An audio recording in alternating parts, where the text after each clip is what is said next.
It's not what it looks like. I swear. I'm just pumping fire. Oh, wait, was that what it looked like?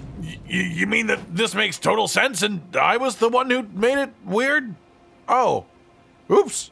Ladies, gentlemen, and tarnished of all ages, I'm Cotton Dinosaur, and this is Rage Gaming Videos. Welcome to another roundup of one of the coolest things in Elden Ring, the weapons. There are weapons all over the damn place in this game, and it can be really hard to stick to just one as a main. What makes it even harder is that there is no real way to know if there's going to be an even cooler weapon just around the next corner. In an attempt to help you all find your favorite weapon in the game as quickly as possible, today I will be showing you another 7 weapons that you don't want to miss in Elden Ring, slowly delving into the ice region of the game as we continue forwards. Starting off then, first is the Godskin Peeler. This twin blade weapon has a corkscrew-like pattern on one end and a sickle-shaped edge on the other. The weapon comes with the skill Black Flame Tornado, which creates a gust of black flame around you before plunging the blade into the ground before a final pulse of energy. This thing looks totally sick,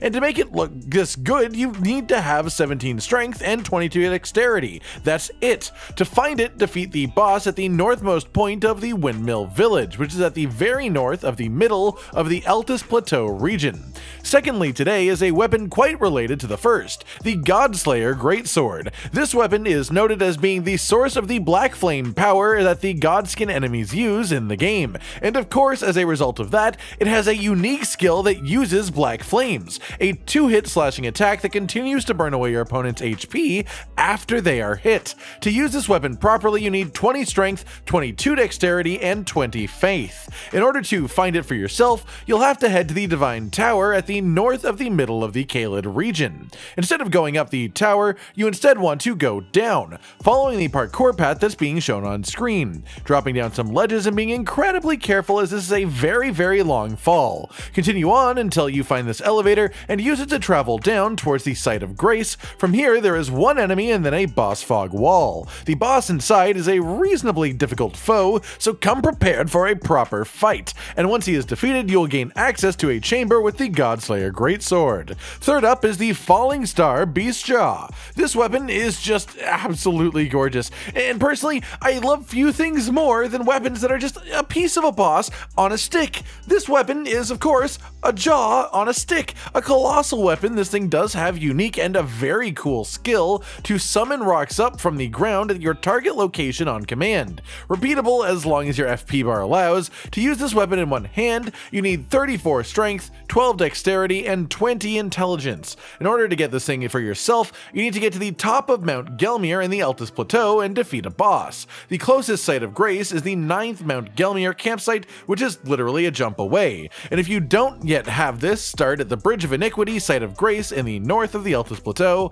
and then follow the cliff wall to your left, climbing ladders as you see them until you reach the top. Fourth is the Coated Sword. This exclusively holy damage weapon is quite special, partially because there is no actual blade, therefore it barely has any weight, and it also has a unique skill that is an unblockable attack. Unlike the claw weapon holy counterpart, this weapon's unblockable attack extends the length of the blade significantly before doing a sweeping slash in front of you. To use the weapon yourself, you only need to have 20 faith and nothing else. In order to acquire it for yourself, head to Leyndell, the capital city, specifically the West Capital Rampart Site of Grace. From here, use the tree bridge to drop down into the courtyard to the west. Jump up on these 2 low rooftop structures and then into the building. Head forward through the building until you find a broken down round table. From here, open up the big double doors and you'll find today's prize. Fifth up is the Helphen Steeple Greatsword. This weapon is really quite badass.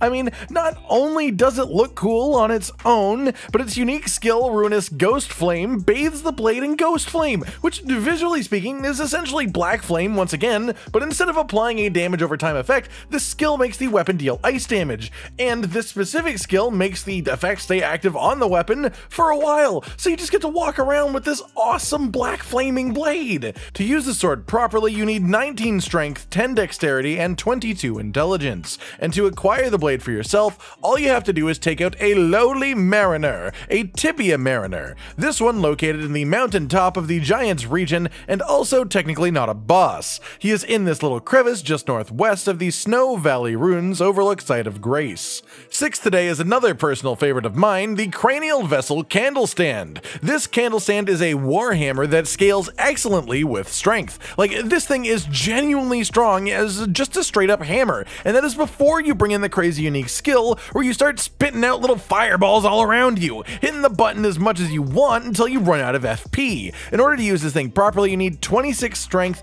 8 dexterity, and 22 faith. In order to acquire it for yourself, you need to head to the giant conquering hero's grave in the mountaintop region of the game. While it is located right next to the Zamor ruins, Site of Grace, it is actually on top of the cliff, which you can only access from the east side of the region by heading the long way around through the frozen lake. Once you reach the hero's dungeon, find yourself the Site of Grace, and then progress forwards to the left, ignoring the stone sword key door, jump out the window immediately in front and to the right, then go up the stairs and take a left turn. Then take a right turn. This part is going to suck a little bit, but trust me when I say it's important. Turn on the fire trap by hitting it.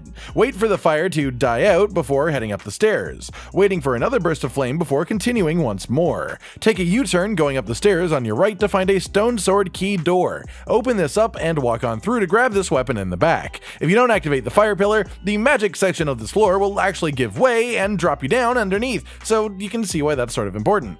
Now that you have this, stay put because the next weapon comes from the exact same place, just down the hallway. Instead of turning to go through the stone sword key door, after the fire hallway, just continue forwards to reach an elevator. Ride it downwards, attack the shadow veiled giant on the bridge that spawns in front of you, bringing him back towards where you entered, where there is a circle of light on the floor.